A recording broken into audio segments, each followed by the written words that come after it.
یاد میشیدیم ای خوابی چنده. صدایی که میشنوید صدای استاد مرحوم عیسی قلی‌پور است، پیشکسوت و بزرگ موسیقی مقامی خراسان یاد شمالی. میشیدیم ای خوابی چنده، خوابی چنده، خوابی چنده. من امام رزانی gördüm، ey من آقام رزانی gördüm.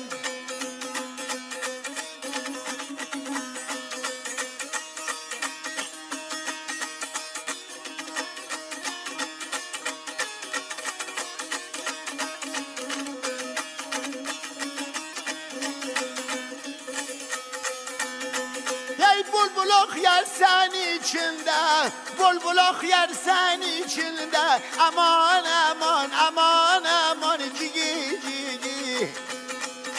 من آقام رزانی gördüm، من امام رزانه gördüm.